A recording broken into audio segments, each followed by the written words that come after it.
Welcome to all of you. आज हम बात करेंगे जी टाइप ऑफ सेंटेंस की। कि सेंटेंस के कितने टाइप होते हैं जी। सेंटेंस की टाइप को जब किया गया तो उसको दो क्लासिफिकेशन किए गए जी, दो तरीक़ों से बंटवारा किया गया। सबसे पहले जो तरीके से बंटवारा किया गया वो किया गया जी मीनिंग के टाइप पर। किसके टाइप पर जी? मीनिंग के टाइप पर।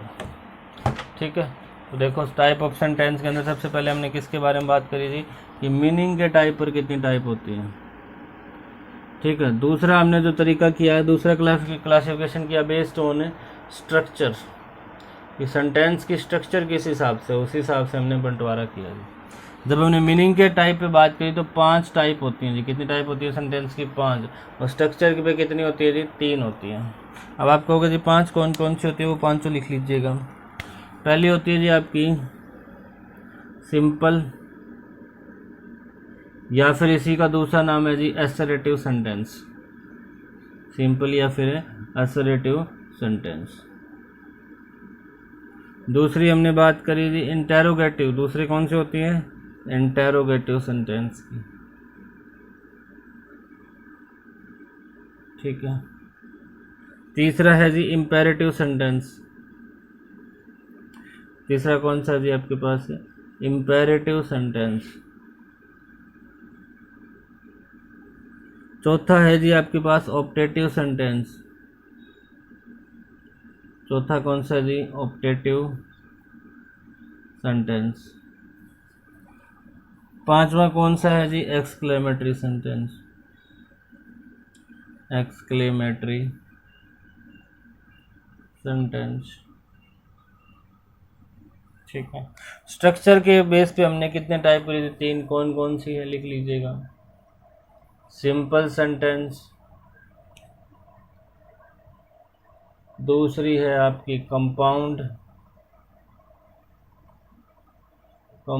सेंटेंस, और तीसरी है आपकी कॉम्प्लेक्स सेंटेंस। ये आप बिल्कुल लास्ट के एंड तक पढ़ पाओगे कि सिंपल सेंटेंस, कंपाउंड और कॉम्प्लेक्स में क्या फ़र्क है।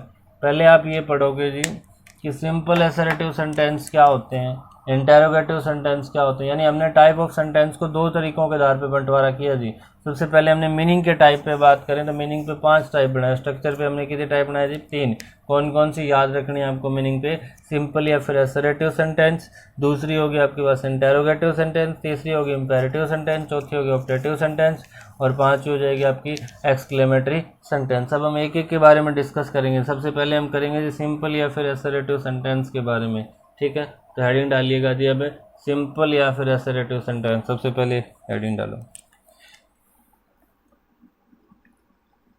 सिंपल, या फिर इसको कह देते हैं हम असर्टिव सेंटेंस।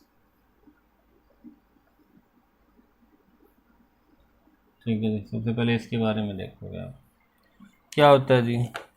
इसकी डेफिनेशन की बात करूं तो 2 डेफिनेशन होगी। पहले मैं जनरल डेफिनेशन की बात करूं जो हमारे समझ में आती है वो बात करूं तो क्या होना चाहिए जी?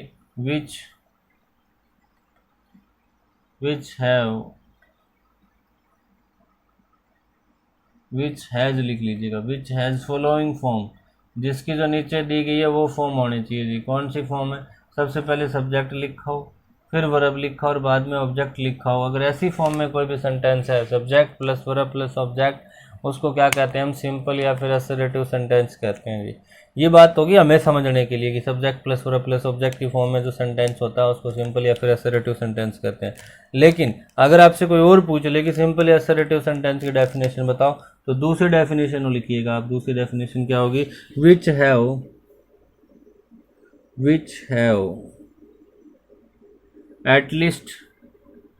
एटलीस्ट का मतलब होता है जी कम से कम। एटलीस्ट का मतलब क्या होता है? कम से कम। एटमोस्ट का मतलब होता है ज़्यादा से ज़्यादा। याद रखनी है बात भी। तो which have at least one finite verb. उसके पास क्या होनी चाहिए जी? एक फाइनाइट वर्ब होनी चाहिए। एक क्या होनी चाहिए? फाइनाइट वर्ब होना चाहिए। अब आप कहोगे जी फाइनाइट वर्ब क्या होती है, हमें क्या पता। हमें चलो ये बात तो मान ली कि सिंपल सेंटेंस वो होगा जिसके पास एक फाइनाइट वर्ब हो। तो अब ये फाइनाइट वर्ब कौन सी, हम कैसे पहचानेंगे ये वर्ब फाइनाइट है कि नहीं है। तो उसकी डेफिनेशन लिखिएगा जी, फाइनाइट वर्ब क्या होती है। फाइनाइट वर्ब, फाइनाइट वर्ब के अंदर क्या लिखोगे, फाइनाइट वर्ब के अंदर लिखोगे that verb which changes according to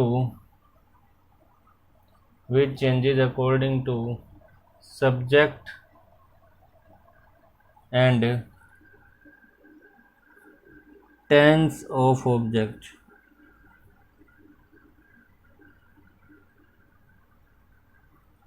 is called finite verb। Finite verb क्या होती है जी, जो चेंज करती है सब्जेक्ट के हिसाब से या फिर टेंस ऑफ ऑब्जेक्ट नहीं सॉरी टेंस ऑफ सेंटेंस लिख लीजिएगा जी, tense of sentence.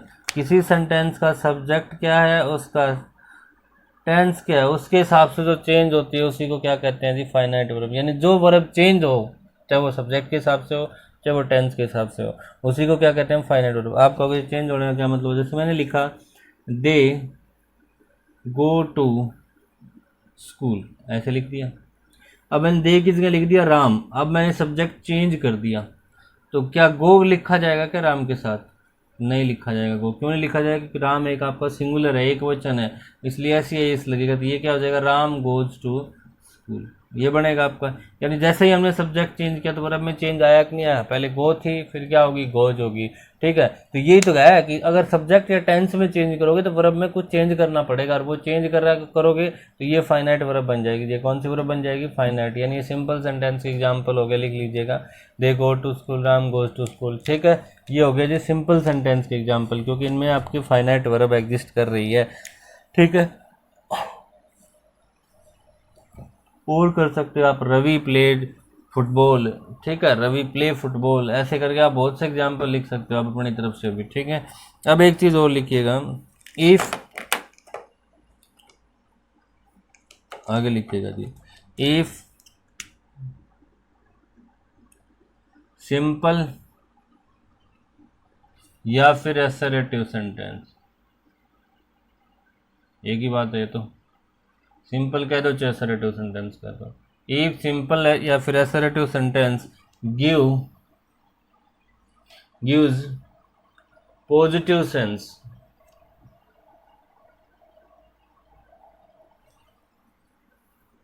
it is also known as affirmative sentence।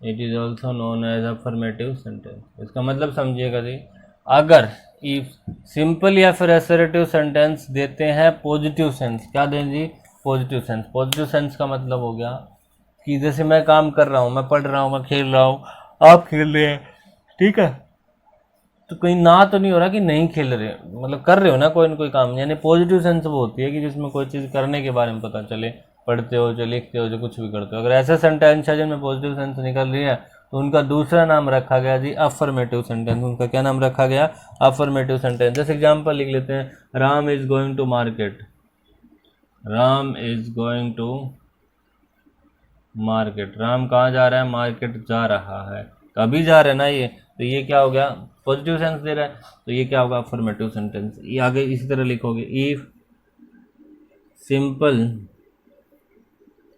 या फिर assertive sentence gives negative sense, आगे क्या लिखोगे जी, गिव्स नेगेटिव सेंस। ऊपर वाले में सेम लिखा, बस यहाँ नेगेटिव कर दिया जी।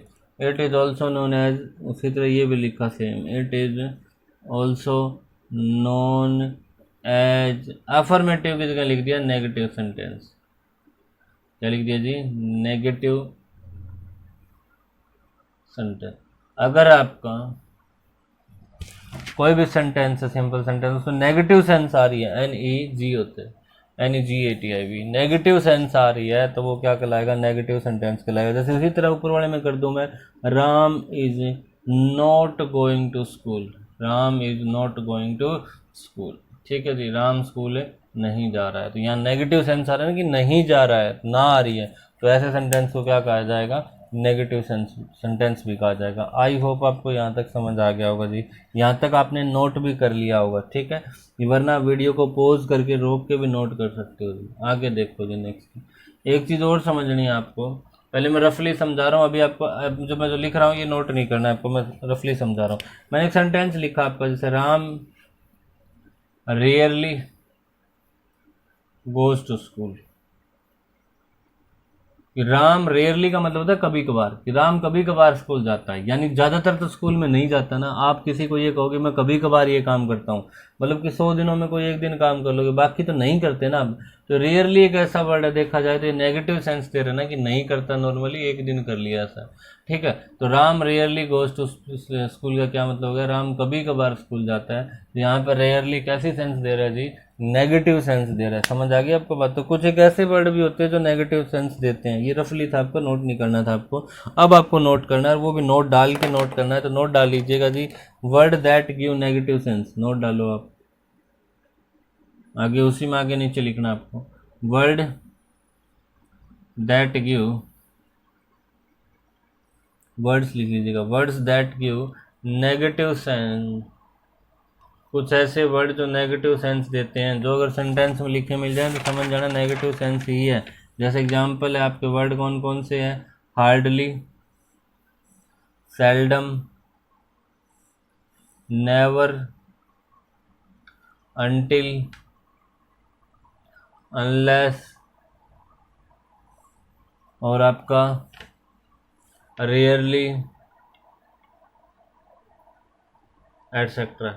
ये एक ऐसे वर्ड हैं जी जो नेगेटिव सेंस देते हैं। क्या सेंस देते हैं, नेगेटिव सेंस देते हैं। नेगेटिव मतलब ना ही करते हैं। और एक बात और इम्पोर्टेंट ध्यान रखनी है, इन वर्ड्स के बाद हम कभी भी क्या यूज़ नहीं करते, नॉट यूज़ नहीं करते, नॉट नहीं लिखा जाता इनके बाद, नेवर नॉट नहीं लिखते, अनलेस नॉट नहीं लिखते। तो लिख लो, हिंदी में लिख लो, चलो, इन वर्ड्स के बाद, इन वर्ड्स के बाद कभी भी नोट का प्रयोग नहीं होता। किसका प्रयोग नहीं होता जी, नोट का प्रयोग नहीं होता। ये बात ध्यान रखनी है। ये नहीं है कि आप ऐसे लिख दोगे, Ram rarely not goes to school, ठीक है, Ram never not goes to school, ये नहीं लिखोगे। आपने नेवर लिख दिया तो उसका मतलब ऑलरेडी उसके अंदर नोट आ चुका है। तो इन वर्ड के बाद, चाहे हार्डली हो, चाहे सेल्डम हो, चाहे नेवर हो, चाहे अनटिल हो, इनके बाद कभी भी किसका यूज नहीं होता जी, नोट का यूज नहीं होता, ठीक है जी। तो ये था जी आपका सिंपल या फिर असर्टिव सेंटेंस। आई होप आपको ये पहली टाइप समझ भी आई होगी। हमने टाइप ऑफ सेंटेंस पढ़ा, वो भी समझ आया होगा। अगर आपको सच में वीडियो अच्छी लगी हो तो लाइक ज़रूर करना है जी, और कमेंट सेक्शन करके ज़रूर बताएं जी आपकी अगर कोई और क्यूरी भी, आपको कोई लैंग्वेज से प्रॉब्लम है, कुछ लिखने से प्रॉब्लम है, या आप कोई और अच्छा बेटर सजेशन दे सकते हैं, तो कमेंट करके ज़रूर बताना जी आपको कैसा लगता है। फीलिंग जरूर शेयर कीजिएगा कमेंट करके, शेयर करना नहीं भूलना, जो साथ साथ सब्सक्राइब करना तो बनता ही बनता है जी। अगर हम आपको सच में लग रहा है कि मेहनत कर रहे हैं तो ज़्यादा से ज़्यादा सब्सक्राइब करवाइएगा जी। Thank you, have a nice day.